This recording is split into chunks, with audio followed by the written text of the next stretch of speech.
so much, Kendall, for joining me on this show. It is a pleasure to host you. This is my first time doing live, so I hope everything will go well. Coming Yeah, back to the topic, first of all, let me just briefly introduce you from what I know, and then you can explain a little bit more on yeah.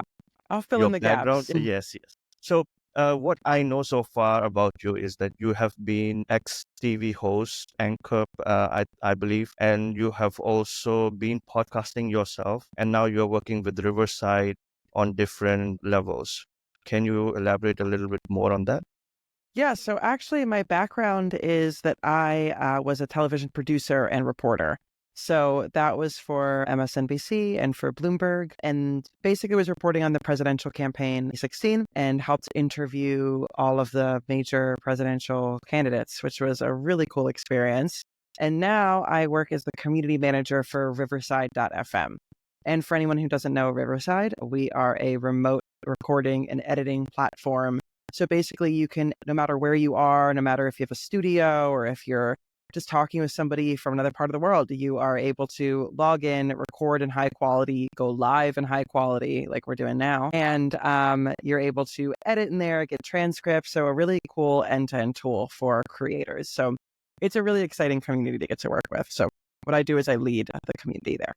So I really downplayed your role in your hits. No, you called me a host and an anchor for NBC, so I'm down for that. But Oh, working with the presidential candidates and whatnot. So, yeah, no, it was pretty cool. I mean, it was it basically like lived out of a suitcase for a year and a half, because that's really how long those elections really are, like they're going around the country and everything. But yeah, it was cool. I did like a lot of behind the scenes work and appeared sometimes on television, but mostly I was doing more producing and helping with interviews and stuff.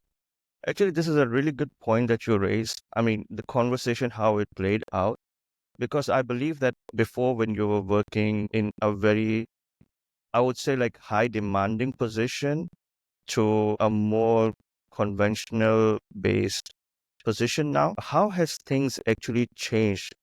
And why is it so important nowadays to give importance to podcasting and media now? Well, I would actually challenge the idea that like I felt kind of like things were more like not conventional, but when you're doing journalism and you have a daily television show, it's like this is what you do every day. Like you know what your day is going to look like, kind of. I mean, because every day is different in news, but you have like this is what I'm doing today, and it's going to be the same tomorrow because I'm producing a show. That's the main goal. But with community management, you really like one day looks a lot different than the other because you are kind of like, because it's an unconventional role, you kind of have to figure out what community management means to you. And am I going to be leading a webinar today? Am I going to be live streaming with somebody today? Am I going to be building a program on social media? Like you kind of, because community management's different to everybody, you kind of create your own playbook, your own game plan. But your second question was about how podcasting, how it's become so important today. Correct me if I'm wrong here. You're right. Oh, okay. So great. Yeah. So podcasting, I feel like there are a bunch of different ways that it's become really important. And one of the main ways I'd actually say is that when people think of podcasts, they think of a person, kind of hobby, podcasting from their studio and just having conversations, and the brand is them, which is true. It's a lot of podcasters. But lately, what I've been also saying is that businesses are recognizing how important podcasts are for a few reasons. One is that authenticity and putting a name, a face to your brand is really important for making connections with the people that you're trying to reach. Also, like for SEO purposes and things like that, everything's going towards thought leadership right now. So if you have a podcast, you're showing that you are a thought leader in this space. So that's become really important. I think for businesses to create content that shows that they're experts and also shows that they're human, but also creates conversations that you can then repurpose, and it can be your main content form. Like you can have a conversation on your podcast, turn it into LinkedIn posts, turn it into reels, turn it into a newsletter. Like there are so many things you can create off of it. So I think that that's why more and more people are saying, like, especially in 2025, let's get a podcast on our content creation plan. Is it becoming much more famous, I would say, or popular to bring in household names in a much more professional environment when it comes to podcasting? I think with household names, I would say that I think that that's a great draw if you want to expand your audience, because those people will then say, I was on this podcast. But I think that I would even say that people are getting away from the professional, that I don't want to hear about like what, I don't know, Beyonce thinks about I want to hear personally. I think that's the cool part about the medium of podcasting. I could read a biography, but I could also talk with somebody about like, instead of saying, where are you from? Like on podcasts, you could say like, I know you're from this place. When you think back on your childhood, like, how does that make you feel? Like you can get much deeper with these household names and you could say, oh, they're going to share tips on X, Y, and Z, but let's talk about how you got to these tips. Like what were your failures? What were things that made you learn a lot, that made you think, where you were challenged? That's what I think is kind of the beauty of podcasting, is being able to dive a bit deeper than what would be quote unquote usually as the professional. And it can stay professional. It's just about kind of making it a bit more personal, right? Yeah. What I've also realized is a lot of people from media are shifting towards podcasting. They are also doing their own shows on live television, but at the same time, they're moving either completely or slowly towards their own shows, probably on YouTube, Twitch, and other platforms. Especially Facebook is becoming a big platform for people to start doing their own live shows on Facebook. Why do you think it is that? Is it monetarily? It is much more feasible, much more secure, or is it something else? To go from what? To go from Media, like a general media, like a TV, a personality, to Mhm. having their own shows at home. I think that you get a lot more, like, you get a lot more say if it's your own. If you don't have to jump through the bureaucracy, you don't have to do any of that. And then you probably, if like, I think that people are able to create more flexibility. They're able to talk about whatever they want to talk about and get rid of those kind of boundaries that are drawn by media companies or wherever they're working at before. But I also think that people are finding that a lot of people are wanting to get away from being part of a company brand to realizing that they could be their own brand. Like I could be an anchor for NBC or I can be the Kendall show, you know? Yeah. And I think that for some people, because of the flexibility, because of the name recognition, because of whatever their goals are, that maybe that's more enticing. And as things like Riverside kind of democratize the process, like I don't need a like multi-million-dollar studio now to create content. I can just even use my phone and have a Riverside account and press record, and then I can make my own content, like you don't Yeah. have to rely on those media companies. So and I think that's cool because as more and more, as we democratize the process, more and more people can share their stories. And that's how you get more stories out there, how you can connect with more people. So we're not just hearing from the same 5 people, we're hearing from 5, 10, Yeah. 1,000. Yeah.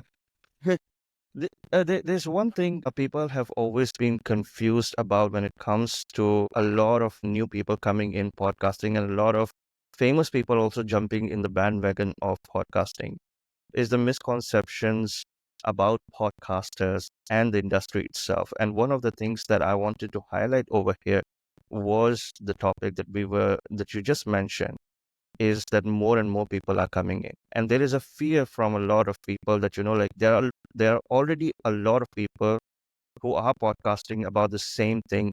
So maybe it is oversaturated and maybe a lot of people will not listen to us. How do you see that? I hate when people say that because I'm like, because nobody's going to say to you, oh, aren't there too many books? Oh, you want to write a book? Aren't there enough books? Or like how many movies are made about similar topics? Or, there were at a time where there were even like shows that come out about the same topic on like Hulu and Netflix on the same week, you know? Yeah. But I really compare it a lot to books. When people say, aren't there so many podcasts out there? Is it going to be oversaturated? You really want to ask yourself like, okay, well, aren't there too many books? Are the same topic? There are different takes that different people have. There are different ways that different people present things. I mean, I'll admit that I'm a reality television show lover, and I would say it's a guilty pleasure, but I'm not guilty. There are millions of podcasts, not millions, but there are thousands of podcasts about that. But I'm drawn to different hosts. I'm drawn to the ways that different people tell it. Maybe I like an interview style. Maybe I like a recap style. You can bring something else to the table, even if that's just your own voice. I will say, though, that like with more celebrities that are coming into the podcasting space, of course that's harder because they already have their own following, their own built-in fanship. I would say that if you're creating good content and you create good structures, it doesn't mean that just because this celebrity has a podcast doesn't mean that you shouldn't. I think that it means that there's something else that you can add. And you can jump on their back, to be honest. Like a lot of people are doing reaction videos and whatnot based on the contents which these celebrities are doing. And Yeah. You could also jump on the back of news. Like, we had a webinar. There was news that YouTube has surpassed Apple Podcasts as being the most place that people are watching video podcasts. So then we did a webinar on how to use YouTube for podcasters. Like, take news, take celebrity news, take anything that you can, and then you can even treat like Spotify like its own SEO tool. Maybe there's news right now about Justin Trudeau. Maybe I want to just write in Justin Trudeau on my search for Spotify and find podcasts that are talking about that today, because that's what I want to hear about. That's a really great way for discovery. And that's a way that you can kind of leverage different people, celebrities, things that are in the news. Yeah. I'm quite curious, does Riverside actually have a lot of statistical data about podcasters, which they are hosting probably?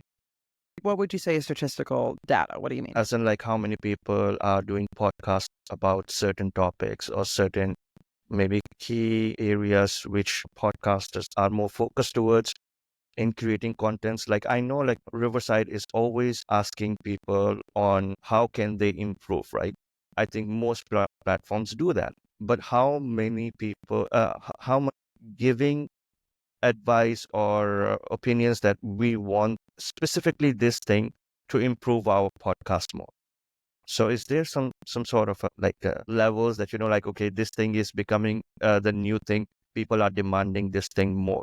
So we should focus on this more, especially with the AI coming in. A lot of people are requesting for certain things that, like we want this thing to be included so that it makes our life much more easier as a podcaster. Yeah, when you're talking about feature requests and things that people are interested in, of course. So what we do is we really track what people are asking for. We see trends in the industry, but also we have ways ourselves that if users are requesting a different feature, we have systems within Riverside where we put that in. We can see how many people are requesting what. We can see if there are trends in that way.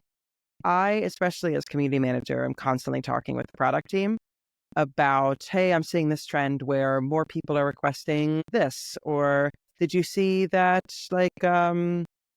that YouTube, like you kind of can go off of trends too. Let's say YouTube is talking a lot about thumbnails. Okay, what are we doing to help support creators and their need to really create engaging thumbnails, that type of thing. Beyond just seeing trends, we're also just listening all of the time, collecting those feature requests and really paying attention to them. And it does help form our roadmap going forward. This leads me to the question about personality and brand. Because of the questions, the feature requests that people are giving you, what do you think is more important in 2025? Personality itself, or creating a brand, an individual corporation for podcasting? What do you think is becoming much more famous now? I'm curious to hear what you mean about what's your different definition between personality and brand? Because a brand can have a personality. Yeah. What I mean by personality is like, okay, for my show, I become the face, or my show itself is the face. Like a lot of people have, for example, like the Daily Wire. So the Daily Wire itself is the brand. Anybody can come in as a host. Whereas in some podcasters, they themselves are the face of the podcast. I think that it depends on the brand that you have. For Riverside is the brand, but that doesn't mean that we have different, I think that this dichotomy is wrong only because I think that you can have a brand and then have faces within the brand. I think it's more important than ever that people connect more with people than they do with an avatar. Yeah. People connect more with people than they do with a logo. So, you can't, like, I think that there's, for example, Riverside, but then there's people like myself, there's people like Steven on our YouTube channel, like that we are faces that connect with people that are looking at Riverside. Because when they think about us, when they think about Riverside, I want them to think about real creators. I want them to feel like it's a bunch of creators creating for creators, which is what we are. So I think that the more that brands can break away from this like one or the other and realize that they're kind of the same is the best that you can do. I mean, like New York Times, you have New York Times, but then you have the host of The Wire, The Daily, sorry, of The Daily. And so you have Michael, but you have New York Times. Is Michael surpassing New York Times? No, but he's a face that people connect with the New York Times. Does that make sense? Yeah. And also, like, I've seen like a lot of people are moving towards creating studios, even if it's a home studio or whatnot, but studio as a brand, Mm-hmm.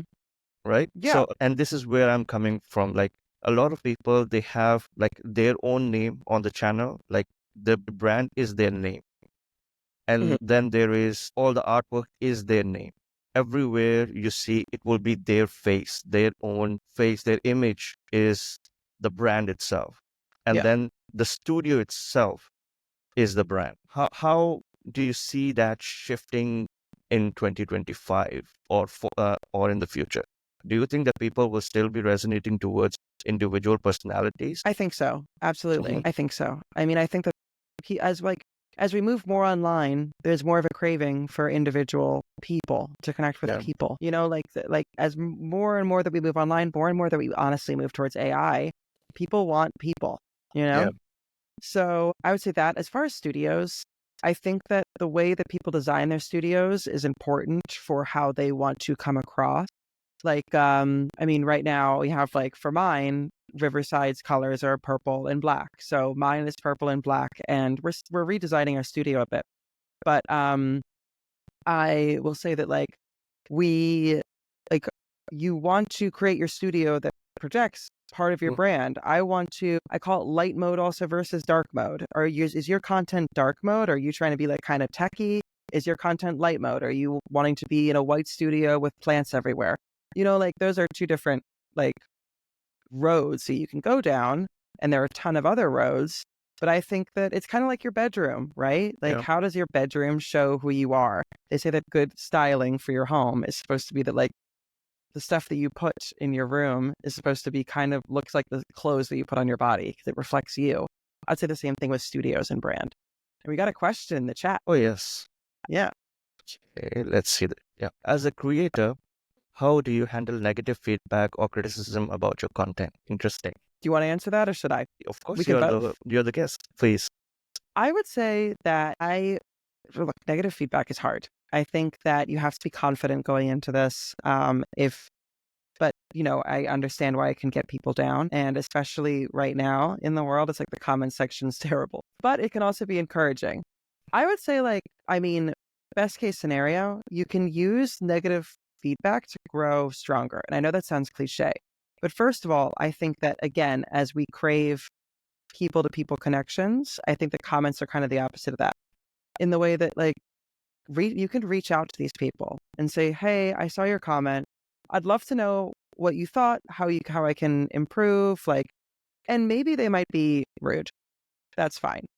But then also, I find that 9 times out of 10, if I reach out to somebody directly, I realize they're humanness too. They're like, "Hi, I just thought that maybe this could be a bit better." Things seem to get a little bit different when you're DMing somebody than when they're just leaving a comment. And then I would take those comments, and if they feel strongly enough that they want to comment and have this negative criticism, then I would like use it. Like maybe they say, "Hey, your audio quality sucks." All right, like maybe I need a different microphone. Some things that you can try to take away, but also knowing that you might not be for everybody. Just like some people gravitate towards some hosts, some people don't gravitate towards some hosts. Yeah. And that's okay. As long as I would make sure to not let the negative criticism completely mold how you're hosting, because then you're getting away from who you are authentically. So take the things you can and leave the things that you feel like don't connect with you, if that makes sense. Yeah. My long-winded way of saying that. I think that negative comments are based on the topic that you are mostly doing. A lot of times, if the topic is very neutral, I don't see that as a negative comment. I see that as an opinion, because whenever the topic is neutral, everybody will definitely have some opinion towards it. But when the topic is more controversial or more community-based sensitive topics, then it can be harsh, because I feel like maybe a certain demography of people can be offended by certain topics or maybe certain comments that you made. And how you dictate that conversation will, of course, play a big part in how people perceive you as a person. So it also makes sense how you're going to be interacting with the comment. Sometimes you just have to ignore it, because I feel like some comments are worth just ignoring it. Mhm. There's no need to drag a conversation. But sometimes a comment may be harsh, but has a value because it is coming from an ideology which is backed by community. So it has some essence to actually give an opinion on, or maybe clarify your position. I would also say, like, as long as it's not a terrible comment, Yeah. like, if it's something about like your content and they're kind of like criticizing an opinion that you have, Okay. if you feel like game to do it, use it to boost engagement on your post. Yeah. Like, comment back, why do you think this? Tell me more about this. And like, if they comment again, I mean, good for you, because it's just showing whatever platform you're on, the algorithm, like helping with the algorithm of like, hey, people are interacting with this post. Maybe even create content about it. Like, this video got me this crazy comment or something, and create like something, or take the one quote and post it and say, what do you guys think? Like, take the quote that they were commenting on. Like, sometimes you could use this stuff to your advantage and kind of turn it around to Yeah. be something that works well for you. Especially in politics, I've seen like a lot of news podcasters. What they're doing is they're taking the most highlighted comments in their latest video, and then they're doing a show about all the comments that they have received over the week. Mm-hmm. And it becomes like another way of having a content when you don't have enough contents. So maybe once a week, maybe over the weekend, when there's not much going on in the news, you just throw in all the comment sections.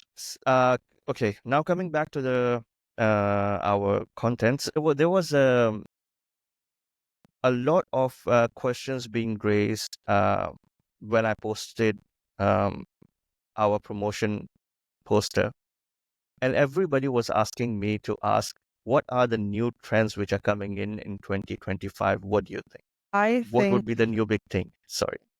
I mean, I know that I work for Riverside, but like, I really do think that the new thing is going to be this huge push towards video.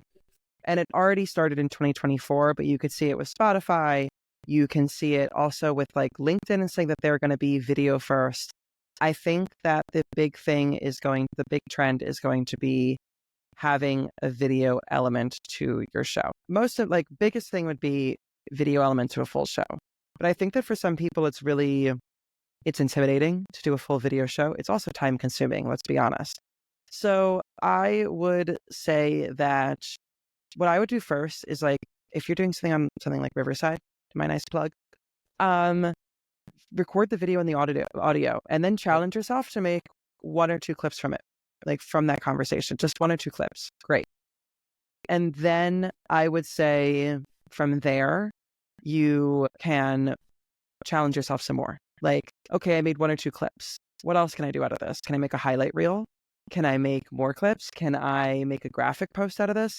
Which leads me to my second thing. Another trend we're seeing is going to be repurposing, 100%. Repurposing content, I think, is going to be like the name of the game here. And by that, I mean, I don't think it's no longer enough, if you want to grow your audience, to just have these conversations.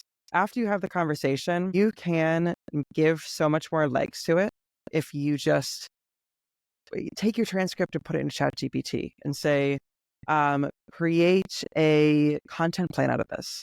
You can do that. You can you can repurpose it in newsletters. You can take a quote and make a graphic post on your LinkedIn, on your Instagram. You can create reels, as I said. You can make testimonials out of it. Like, I think that beyond just podcasting, more and more people, like, you can have a conversation with somebody and then take a clip from that and post it, as long as they agree to have that posted. having one conversation and making as much content as possible out of that one conversation, I think is already starting to be a big thing, but I think it's going to be even more of a big thing as we continue. And actually, I really didn't mean that my answers would be plugging this, but I'm going to put it in the chat. We actually have a webinar coming up that I'm going to be hosting on content repurposing that I'll put in the chat. So there's that. And then I really didn't mean to do this, but as I mentioned that LinkedIn and everywhere, like they're all saying we're video first. So we're doing a webinar on video first social strategy that I'll put in the chat as well. But basically the idea is that instead, beyond just repurposing your content, your episodes, like recording a video of you saying, here are the 3 most exciting things that I learned this week. Like that kind of content is going to be boosted even more on these platforms. I want to touch on morale at the moment, specifically for the things that you have mentioned just now. A lot of people are actually creating a lot of content and they are happy in creating a lot of content. But the morale goes down when they don't see a lot of views, they don't see a lot of interactions, they don't see a lot of engagement on their videos. How can a newcomer, a new podcaster, actually gain more engagement, gain more attraction towards their contents for somebody who is just starting off? Okay. My big recommendation for people who are starting off, specifically with podcasting, I'll start with that. Go on other podcasts, guest on other podcasts. When you post on social media, there are different, repurposing is one thing and it's great and it's going to bring more people in. The more places you post, the more people you reach. But the thing is that when you're scrolling through social media, let's say that I'm scrolling through Instagram, to get somebody to leave Instagram, to then go to the podcasting app and download or save your episode and then go back, those are 2 different actions. Think about yourself when you're scrolling. It's hard. It's really hard to have somebody do that, especially with Instagram or something like that, where it's harder to get the links on there. You have to go to their profile and do the link in bio, all of that. There's a lot of steps in there. When you are on somebody else's podcast, that's a similar topic or something kind of tangentially off of it. Those are already people that listen to podcasts. They're already on their podcasting platform. They're already listening to a podcast that's kind of about the same topic. I've discovered so many podcasts just by listening to other ones. So I think that that's kind of an unsung hero of growing your audience is guesting. Really, I'm also going to put a link on here to Phonic Graph. There is a graph that you can find similar podcasts to your own. I'll put it in the chat, that you are able to use that and type in different podcasts and find ones that are similar to yours. So I would recommend doing that. But I do understand the burnout, which is why, other than that, if you're going to post on social media, that's why I think that repurposing is such a great tool, because you're not sitting and recording and editing and multiple episodes to create all of this content. And you could still record and edit that amount of episodes, but you're going to get a lot more legs out of the things that you're creating. And you're not going to feel like, oh my God, I sunk all of this time. Instead, you're going to kind of create this content making machine that every time you create an episode, boom, boom, boom, send out all that stuff, and you lead to less burnout. I also think that it's important to keep the why involved, in your mind. Are you doing this to get famous? If that's the case, then it might not be the best use of your time. I mean, it could work, but are you doing this because you really want a story to share? Maybe just take a moment after you record to sit down and think wow, that was a really impactful, incredible story. I'm excited to get this out to people. And that can help drive you. We have a question. Kendall, what's been the most surprising lessons you have learned from podcasting that you didn't expect when you started off? How much work goes into it? Yeah. You start off, you're oh my gosh, I love having conversations. And I'm a great talker. I think that's definitely people don't realize that then you record, you have to edit, you have to make the clips, you have to put in the show notes, you have to put in the time codes. There's so many steps that I think that's what is surprising. I also think that what is surprising for me, to my community plug, is I'm from a world of journalism. So like you're not gonna really, if you ask somebody like another journalist, like, hey, how did you get your sources? Like no one's gonna tell you this, like no one's really, that's your currency, your power in that Yeah. world. In podcasting, I was like, you write to somebody, you're like, hey, I love your studio. And they're like, oh my gosh, here's a link to the camera I use. Here's the mic. I'll send it to you myself. Here are all the lights that I use. And here are my favorite lessons. Like, it's crazy how, and I'm like surprising in a good way, how much people are willing to help and want to help. So if you're somebody that's starting out, I would like really utilize that part of the community. A lot of people want to encourage you and a lot of people want to help. That also raised me the question, like how important is equipment becoming in the new podcasting era? Because you see a lot of competition is coming up with the high tech gear that everybody is having. People are watching on iPads more than iPhone now, or tablets or laptops. Because what I've realized nowadays is people are listening to podcasts while multitasking more than ever. People are either working and listening and watching, or people are driving and listening, or a lot of people, like I was reading one comment from one of the posts that I made last time, and there was a discussion going on, and somebody mentioned that, like I like to listen long videos while I'm feeding my child. And it's a distraction for him that he doesn't feel that feeding his child is a chore then, because he has his distraction ready as well. Yeah, I And mean, now you're a mother as I well, so you can relate, right? yeah, exactly. I do it when I wash dishes. When I'm like, if I have a lot of dishes that I'm washing, or like if I'm cleaning the apartment, I'll have my iPad and I'll like set it down and just listen, and I'll use like my Bluetooth headphones and just kind of run around the apartment. So I do that for sure.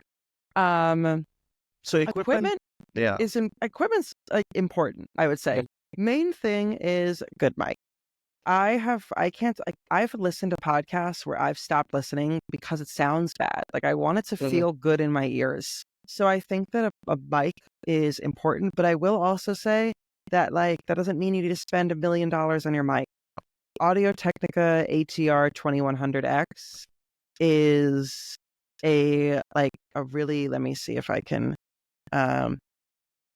put it in the chat. Great microphone. And how much is it? It's like, I think it's under $100. There's also the Samson.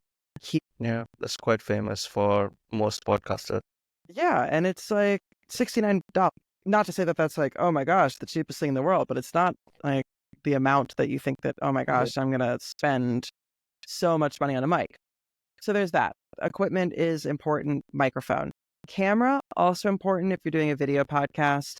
And if you're if you're just creating clips. But again, that doesn't mean that you need to spend $1 million on it. Like we got a nice camera for a Riverside studio. But before that, I used my phone.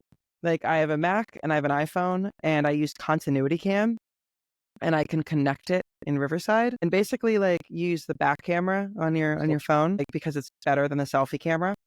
And it looks really good. I could record in like 1080p on my phone, and it was amazing. Its quality is important, but I will also say it's not inaccessible.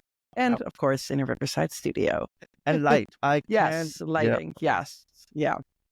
I feel like light is one of the most important characteristics of any video content, because a lot of times even a basic camera, like most laptop cameras, they are not really good, but when you put a good light in front of them, the quality becomes easily 50 to 60% better. Yeah, I mean, and if you put a bad light, like we'll do some fun things live right now. There's a light in the studio that I hate. So if I turn it on, like this is terrible. Yeah. No one wants to see this. God. So, and look how much better the shot looks. Like light really affects how your video looks. Yeah. So I always forget light, but it is very important. Also distractions. I've realized like a lot of video podcasts become much more less appealing when there's a lot of distraction going on. What do you mean? Like distractions from the hosts, or like that they have tabs open, or like distractions like I'm going to put a laugh track in here? As in like if there's a lot going on in the background, not static, but like moving objects, then it can be distracting. Because for sure. Yeah. Like for example, I was listening to one of the podcasters. He was a science guru, but there was a lot of science stuff going on in the background. So it was very difficult for me to listen to him, like what he's trying to say, because the topic of the discussion was very serious. It was really interesting topic. But at the Mhm. same time, when you're looking at so many visuals happening in the background, like Yeah. foam coming out from the background, okay, you're a science podcaster, but it doesn't need to distract. Your video doesn't need to distract. I was listening to a music podcast. I was Yeah. watching one because it was a video. In the background, they had all these records. And at one point, I'm like trying to figure out what the records are. And I'm like, I haven't listened to a word that they said because now I'm trying to figure out what these records are in the background. So yeah, make sure that that your Mhm. studio and how it looks, studio, like it could be your office, adds to your brand, but doesn't like take away from what you're saying. Yeah. Sometimes chaos is interesting if your podcast is about chaos, but If that's your brand, if you're yeah. like, if you're talking about the scientist, if you're like, the brand is that like, I'm this crazy guy that's Mhm. with test tubes in my basement, maybe that's your thing. And you're like, if your energy kind of gives that, then yeah. But if you're also sitting there like very seriously talking about a topic and your background looks a mess, then that's not the brand. Let's come back to one of the most important things in podcasting nowadays, artificial Hmm. intelligence. Hmm. How important is AI going to be for podcasting, and how much will it evolve? So I would say that AI for podcasting, how I see it, is that it's going to take out the things that people don't want to do. Like for example, we have magic clips. Like those are that you record, and then our AI in Riverside identifies different clips that would be great to share on social. That's because of what we talked about earlier. Like I recorded this conversation, and now I need to create the clips and all of that. When we were talking earlier about the biggest surprises and what you struggle with, like I think the amount of work that it takes to make a podcast, that's where AI is great and comes in handy. I think that that's where if we can get less people to burn out, to quit podcasting because they didn't realize how much work is on the back end, if we can take out how much work is on the back end, then we get more people podcasting, again, democratize the process, again, get more stories, get more people that are successful in it. So I think that's where AI is going. Like it can let me have it write my show titles, let me have it create my thumbnails or make my audio sound better. Like so I don't have to sit around and mess with the EQ for hours. Like all of those little tedious things. But I also think that where we have to be careful is that podcasting is such an awesome medium of long form conversation. Like when I worked in news, it's like I would literally, you'd have to cut a conversation and say, I want 30 seconds of a clip to play at the top of the hour on this show. But I think that podcasting is one of those mediums that we have that you can just talk for an hour and like Yeah. really deep dive into things. And I think that a lot of people go into podcasting because they want to have those conversations. So I think that we can replace the tedious things that humans don't want to do with bots, but let's not replace the humanness of podcasting with bots, if that Yeah. makes sense. Yeah, that makes perfect sense. And I think that it is really important that we don't miss the humanistic element in podcasting. Hmm. Because nowadays what the trend is going on, people are creating like artificial avatars for themselves, and then the whole video there's nothing humanistic about it. Every single thing is generated by ChatGPT or AI video elements. So I feel like it is really true that most successful podcasts will definitely have humanistic element, Hmm. and as raw as it can be. Yeah, So exactly. Like I'm all for less editing is more. Like unless it's like the audio quality, you need to change that. But otherwise, like let a conversation go. I think that those are the ones that attract me more. one of the things that I was really curious about is there a way in future that you see that interaction or engagement on videos? Because nowadays I know for a fact that YouTube is pushing live streaming more. Is there a way that the engagement can be much more interactive than it is right now? Yes. I think that like I recommend to people that are doing live streams. I would say live streaming in and of itself is interactive, but adding polling to your live streaming, like asking people like, "Hey, I have this poll on my screen, like scan this QR code and add to the poll, something like that. Or having people vote on different things, having people showing comments on screen. You could do that on Riverside. Like, as much as you can leverage the fact that people are live watching your content, engage with them as much as you can. I think that that's the most important thing to do when you're live streaming. Otherwise, why are you live streaming? Like, you could just be recorded. Last time before you mentioned how you streamline your schedule when you're making your podcast, right? You mentioned about shorts and whatnot, how you can cut. How can a new podcaster actually reduce his time frame to create better contents? And is there a structure that they can create for themselves, like so that they can reduce time? I would say start small. When people start podcasting, they're like, oh my gosh, I'm going to do this and that and this. Stop. You're going to bog yourself down really quick with that. Start small. So the idea, I'm turning this on its head a bit. Like, it's not, oh, I want to reduce the amount of time. Like, just start off with reduced time. Record the conversation and create 1 or 2 clips. And that's it. Like, and try something new every week. Record the conversation and make a blog post about it, or make a written post rather than a clip. Like, oh my gosh, I had this great conversation, and a screenshot of you and your guest. Try that. Like, see what works before you go and flood the zone with everything, like graphics, blog posts, written posts, all of that. Like, see what people respond to, see what people react to, and then you'll know where to focus your time. So I would say that. With Riverside, I mean, we have a lot of different tools packed in that can save you time. Like, as I mentioned, the magic clips. As I also mentioned, we have, as I haven't mentioned, we have AI show notes. So once you have a conversation, you could just generate the show notes and use that as your description for your show. Like, using all of those types of things, using all those AI tools can, again, help you cut out that time. But I'll also say that, create a system for yourself where you don't have to cut out things later. Build upon what you're doing. Before we end our conversation, I want to ask you one thing. People often ask what we expect, but is there a want from you that you want that, in 2025, I wish that there is one element in podcasting that should happen? I think this is more of a general thing, but I think that what I think should happen is, I think so many people are telling such cool stories.